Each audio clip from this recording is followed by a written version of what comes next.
करनी होगी, करनी होगी। शिक्षकों की मांगे पूरी करनी होगी, करनी होगी, करनी होगी। इनकलाब जिंदाबाद।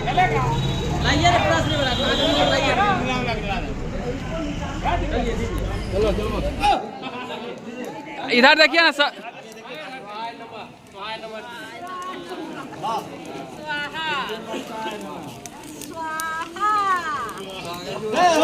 इनकलाब जिंदाबाद, जिंदाबाद, जिंदाबाद, इनकलाब जिंदाबाद, जिंदाबाद, जिंदाबाद, शिक्षक एकता जिंदाबाद। जिंदाबाद, जिंदाबाद।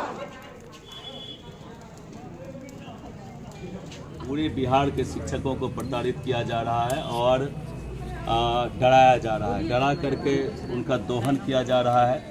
आज देख लीजिए कि कोई विभाग 9 बजे से लेकर के 6 बजे 7 बजे तक काम नहीं लेती है, लेकिन शिक्षा विभाग, जबकि शिक्षकों का एक अलग प्रकार का कार्य होता है, वो शारीरिक श्रम नहीं है, ये एक अदृश्य श्रम होता है और ये बच्चों के प्रोग्रेस के साथ दिखता है उसका परफॉर्मेंस। ये मजदूर नहीं है कि 10 ईंटा जोड़ दिए वो आज दिख जाएगा। जिस प्रकार का सरकार का और जो शिक्षा विभाग के प्रधान सचिव हैं उनका जो रवैया है, ये शिक्षकों को डरा करके एक मानवाधिकार का हनन करने वाली स्थिति है।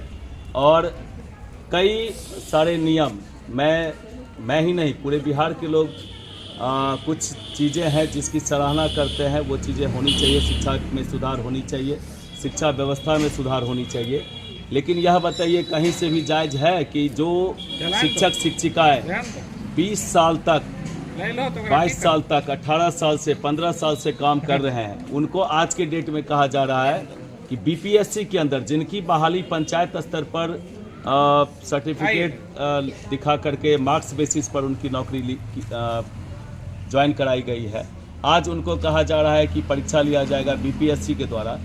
और बीपीएससी के द्वारा परीक्षा वैसे शिक्षकों का लिया जा रहा है जो कि बहुत सारे परीक्षा और बिहार सरकार के बहुत सारे नियम को पार करके यहाँ तक पहुँचे हैं। दक्षता परीक्षा, टीईटी परीक्षा और कई तरह के विभागीय परीक्षाओं को दिया गया है।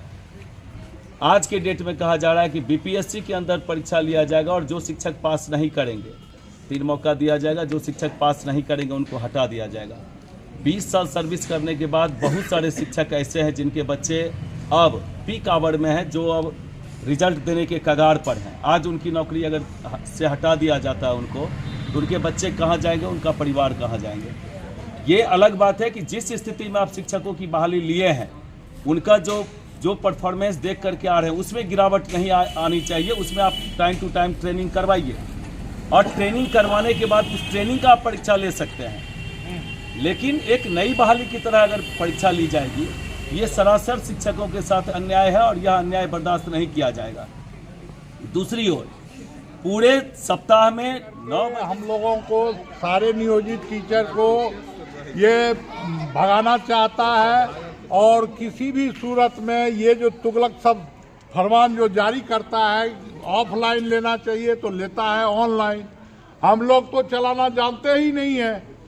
ऑफलाइन ले हम परीक्षा देंगे और ऑनलाइन लेगा तो हम परीक्षा नहीं देंगे, इसलिए इसका हम गणवा। और ये जो 5 कमेटी बना है, ये जो दिया है कि ये आप हाफी रिपीट करके दीजिए कि 3 बार फेल तो नौकरी साफ, तो इसका हम लोग घनघोर विरोध करेंगे और किसी भी सूरत में हम ऑनलाइन परीक्षा नहीं। लोगों को ठगने का, छलने का कार्य कर रही है।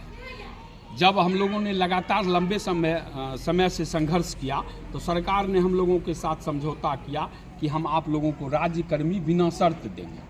तो लेकिन अपने उस वादे से सरकार पलट करके अब लाई कि आप लोगों को सक्षमता परीक्षा देनी होगी। तो हम लोगों को परीक्षा देने में भी कोई गुरेज नहीं है। हम लोग शिक्षक हैं, परीक्षा से हम लोग भागते नहीं हैं। लेकिन सरकार के मंशा में हम लोगों को कहीं न कहीं खोट नज़र आ रहा है। कहिए किस प्रकार से आप लोगों को खोट नज़र आ रहा है?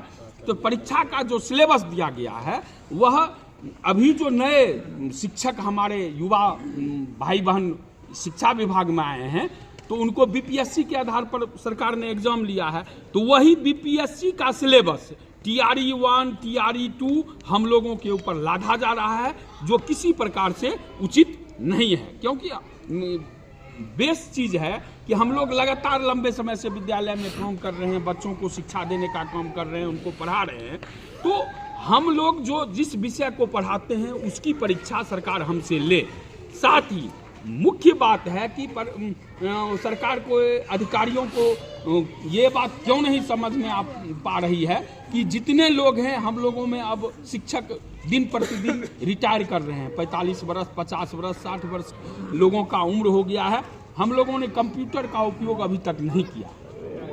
तो हम सरकार से यह कहना चाहते हैं कि यदि आप परीक्षा भी लीजिएगा, जैसे हमारे सभा में, बड़ी सभा में माननीय मुख्यमंत्री ने कहा था कि एक मामूली परीक्षा लेकर के हम राज्य के नियोजित शिक्षकों को राज्यकर्मी का दर्जा देंगे, लेकिन मुख्यमंत्री के कथनानुसार कही हुई बातों के विपरीत हम लोगों के साथ विभाग के द्वारा आचरण किया जा रहा है, जो हम लोगों को किसी प्रकार से बर्दाश्त नहीं है। इसीलिए के पाठक के अध्यक्षता में एक कमेटी का गठन किया गया था कि वैसे शिक्षक जो इस परीक्षा में शामिल नहीं होंगे या 3 बार फेल कर जाएंगे, तो उसके लिए कमेटी ने अनुशंसा किया है तो ऐसे शिक्षकों को हटा दिया जाएगा। तो हम के पाठक महोदय से कहना चाहते हैं कि आप IAS हैं, आपने भी UPSC का एग्जाम दे करके इस पद को ग्रहण किया है, तो हम कहना चाहते हैं कि हम BPSC से भी परीक्षा देने के लिए तैयार हैं। आप भी UPSC से परीक्षा दें, उसके बाद आप इस पद पर रहें तो हम लोग भी वही करेंगे। क्या मिनिस्टर साहब BPSC का परीक्षा देने के लिए तैयार हैं, तो कहीं ना कहीं आपके पाठक भी तो अधिकारी वो भी UPSC का परीक्षा दें? निश्चित, वो भी सरकारी सेवक हैं और हम भी सरकारी सेवक हैं। उनकी भी सेवा 60 वर्ष की है और हमारी भी सेवा 60 वर्ष की है। जब सरकार उनसे परीक्षा UPSC करके वो आए, UPSC का एग्जाम उनसे नहीं ले रहे हैं, तो हम शिक्षक तो दक्षता का परीक्षा दिए, टेट किए, स्टेट किए। अभी तक सरकार ने कुल 4 बार हम लोगों से इस सक्षमता के नाम पर परीक्षा लिया है, तो हम कितने बार परीक्षा देंगे? यह प्रश्न हम लोगों का सरकार से है। क्या शुभ नाम हुआ आपका? अशोक कुमार यादव, जिला सचिव शिक्षक संघ बिहार खगड़िया।